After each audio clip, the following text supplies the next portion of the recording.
श्री गणेशाय नमः। कार्तिक मास महात्म का 25वां अध्याय।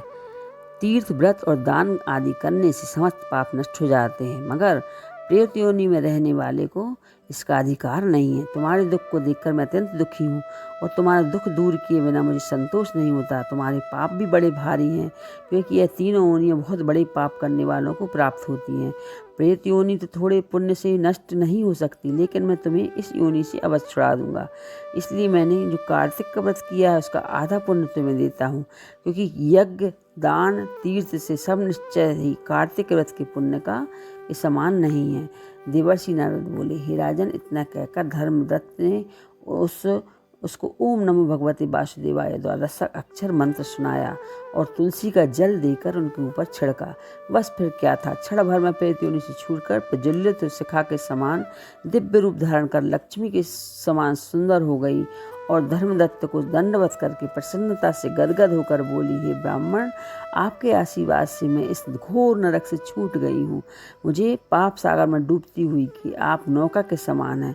नारद जी ने कहा, हे राजन, अभी कलह इसी तरह प्रकार कह ही रही थी, वहाँ पर विष्णुराज एक दैदीप्यमान विमान लेकर आए। विमान के द्वार पर अप्सराएं गण बैठे हुए थे। धर्मदत्त ने उनको देखकर प्रणाम किया। पुण्यशील सुशील नामक भगवान विष्णु के गणों ने धर्मदत्त को अपने हाथों में ऊपर उठाकर अभिनंदन किया। हे दुष्श्रेष्ठ, आप धन्य हैं, सदा भगवान विष्णु की व्रत कथा और सेवा में लगे रहते हैं। आपने जो बाल्यकाल में पवित्र शुभ कार्तिक व्रत किया था, उसके आधे फल से कलह का पूर्व जन्म के एकत्रित पाप नष्ट हो गए हैं। यही नहीं, आपकी कृपा से उसके सैकड़ों जन्मों के पाप भी नष्ट हो गए हैं। आपके जागरण आदि करने से पुण्य प्रभाव से आकाश मंडल में विमान आया है। हे ब्राह्मण, आप मुझे भांति भांति के लोगों से युक्त वैकुंठ में ले जा रहे हैं।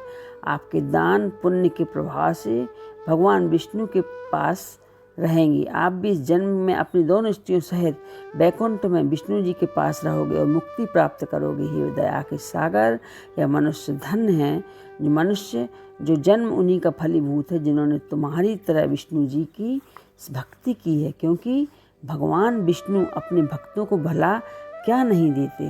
जिन्होंने प्राचीन काल में उत्तानपाद के पुत्र को ध्रुव पहुँचाया, जिसके सुमरन मात्र से प्राणियों की मुक्ति हो जाती है। प्राचीन काल में विष्णु जी केवल अपने नाम के स्मरण से ही आप द्वारा पकड़े हुए हाथी की हस्ती योनि से मुक्त होकर के जब जय नाम देकर अपना पार्षद बना लिया है, तुमने उसी विष्णु की सेवा की है। इसलिए तुम अपनी दोनों स्त्रियों सहित 1000 वर्ष तक भगवान विष्णु के पास निवास करोगे।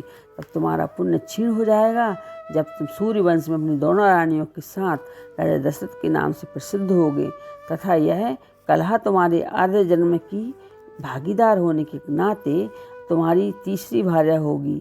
भगवान विष्णु के पुत्र के यहाँ के रूप में तुम्हारे पास रहेंगे और देवताओं का कार्य करेंगे। विष्णु जी को प्रसन्न देख करके तुम्हारे कार्तिक व्रत करने वाले कार्तिक व्रत अधिक महत्वपूर्ण, यहाँ दान तीर्थ आदि का कोई भी व्रत नहीं है। हृदय सागर, तुम धन्य हो, क्योंकि तुमने जगत गुरु भगवान विष्णु को प्रसन्न करने के लिए कार्तिक मास का व्रत किया है, जिसके आधे पुण्य के फल की भागीदार कलह इस समय हम इसे अपने साथ विष्णु लोक लिए जा रहे हैं। बोलिए कृष्णचंद्र भगवान ने की जय। 25वां अध्याय समाप्त।